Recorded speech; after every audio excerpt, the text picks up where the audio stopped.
joining us today for the Thrive Thursday Everyone Has a Story Spotlight series. Today, I am joined by author Carrie McCann. She is chapter 11 in our book and Thrive Thursday episode 15. Well, Carrie, first off, thank you so much for being with us and for being part of our upcoming book. I'd like to start with a question I've asked all of the authors.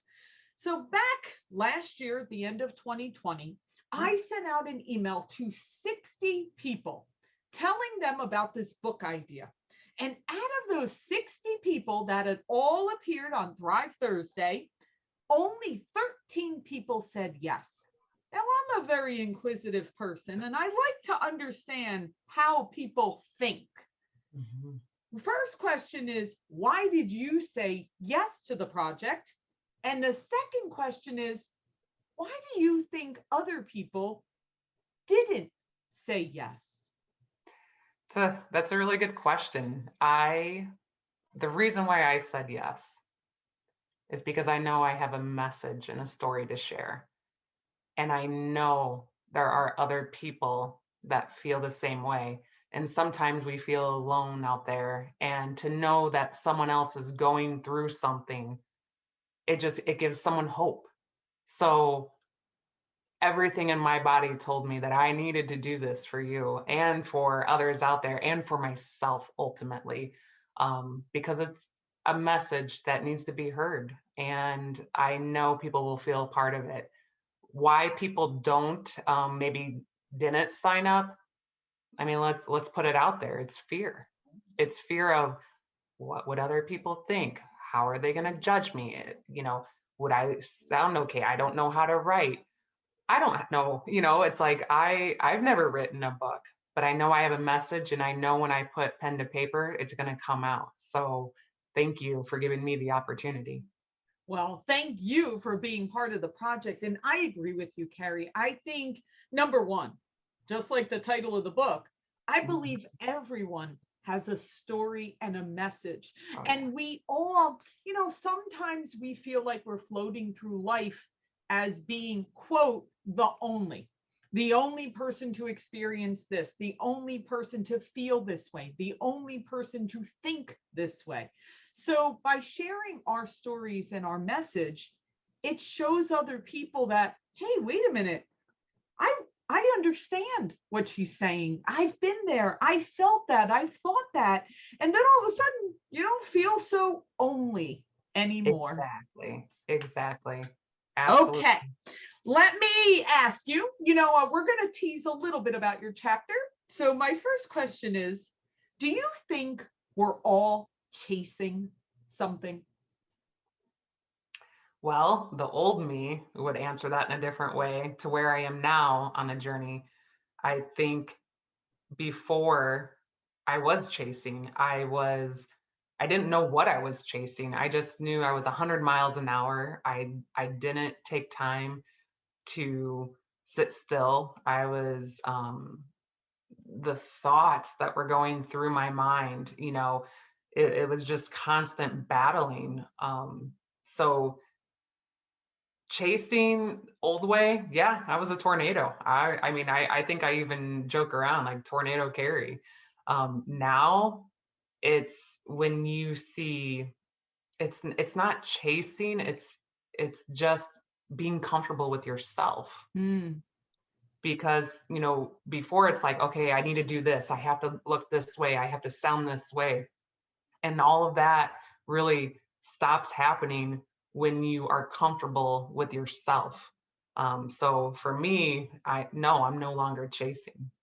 Wow, that's a beautiful and special place that most people don't ever get to. And I'm very thankful that people have been put in my life. I mean, you, Laura, you were put in my life for a reason. Yeah, it is weird, right, Carrie? I think all of us that are part of this project, it's almost like, and I was saying to you that as I'm recording these videos each day, I had forgotten how much I gained value and growth from meeting each of you. Like you Yes. don't realize that how valuable that. So let me ask you another question. Do Sure. you think people come into your life at a certain time for a reason? And how do you make sure that you don't miss one of those people that you're supposed to stop and get and connect with that person? What are your thoughts on that? I think everybody, every person that comes in and out of our life is for a reason. Whether it's a lesson, whether it's to show us more about ourselves. I've had people in and out of my life. I've where it's only been 3 or 4 months, but they've made such a huge impact. Where like I've done coaching for 3 or 4 months, and that person made such a large impact in my life that now I'm going and spreading all of that to others, and they're affecting people, and it's a long chain effect. So 100% people are in our lives for a reason, and sometimes people, we're little teaser, like come in and out of our lives, that we lose that maybe we wanted them to be in our lives so much longer, but there's ways we can grow. We can grow from that when we lose someone, or a friendship, or a partnership that's no longer there.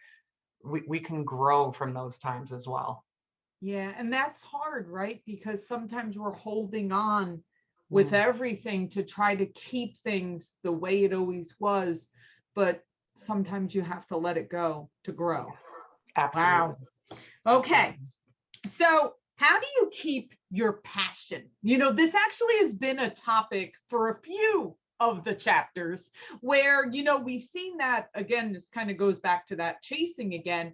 A lot of times we're all striving, we're all working towards something, we all have these dreams and goals and things that we're looking for. But it's tough to even, I'll use one of the chapters. Justin is a bodybuilder, and like as I'm looking at this huge man, right? And I'm thinking to myself, how do you keep your passion every day to stay Mm, that regimented, right? Now that's a exterior. It's easy to see what he does. Well, it's not just exterior. It's our mind work. It's our internal. It's, how do you recommend us keeping our passion? well, I think to have passion all the time every day, that's hard.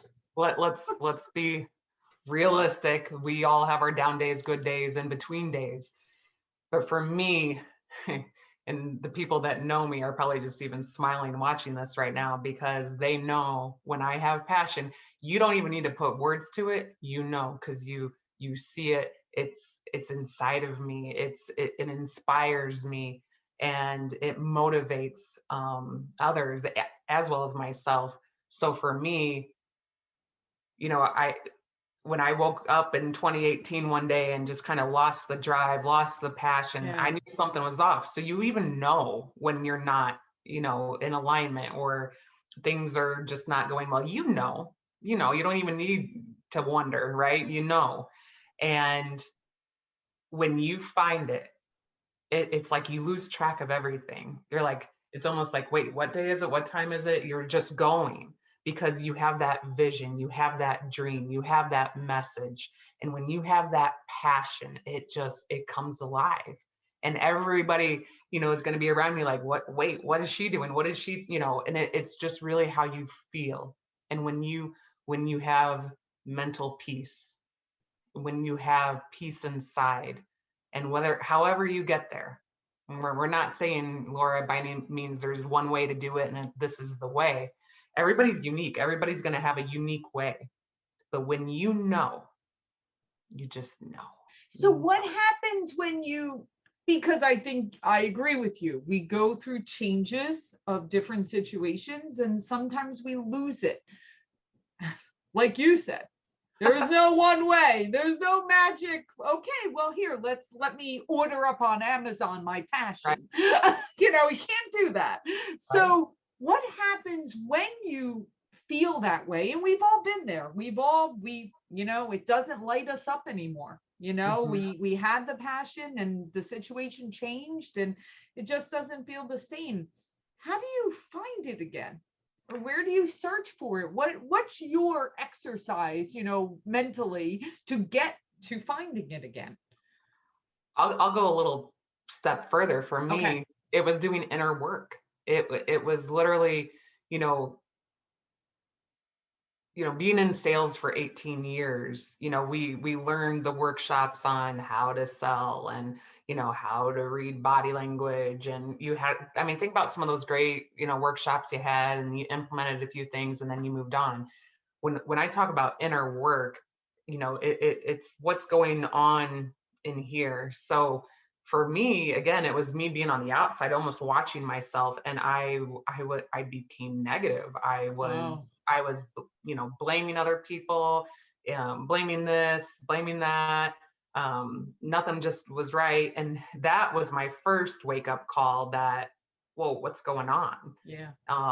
So for me, it was guiding myself through, like, wait, this doesn't feel right. And that's where the inner work comes in. And for me, you know sometimes we try to block out what happened in our childhood or teenage years or even in our 20s. And I tell you what, a lot of times there's things that have happened that we've pushed down so far that we don't even want to open that door again. But for me personally, it was opening that door to my past.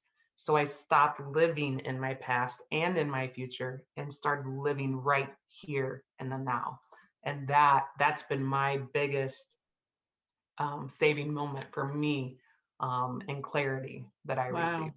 Wow. Very deep, Carrie. That was very deep. Wow. And we're so happy that you doing that inner work is difficult. We know Oh yeah. that, right? That Yeah. is a lot of times we run from that and we Mhm. try to avoid that and we try to close those doors and we try not to peek, even though we know we should be addressing it, right? It's like the closet. We're shoving everything in and closing the door real quick, right? Good point, because I mean, at times too, if it gets too, if it's not a quick 5 step, okay, I got to do Yeah. A, B, C, and D, and I'm done, and I move on. I'm There is no quick step to this. It No. it really is a journey. And for me, in 2018, and then 2020 happened, and that time allowed me to sit still and be like, hold on, what's going on here? Yeah. And the beautiful thing about this, when you can go through this, and each week it's something new and something amazing. And some would say, like, oh, you may be two different people, and it's like, i am Yeah. I am. And I just, this new feeling that I have and energy that I want to give, um it it really is worth the process. Don't rush the process. Yeah, it's actually ironic, Carrie, but my transformation also started in 2018. There must have been something about that year. Yes. And just the other day, I was looking at a video because I Mhm, didn't do videos back in 2018. So it was abnormal for me to have been on a video. But my husband found an old video of me. mhm.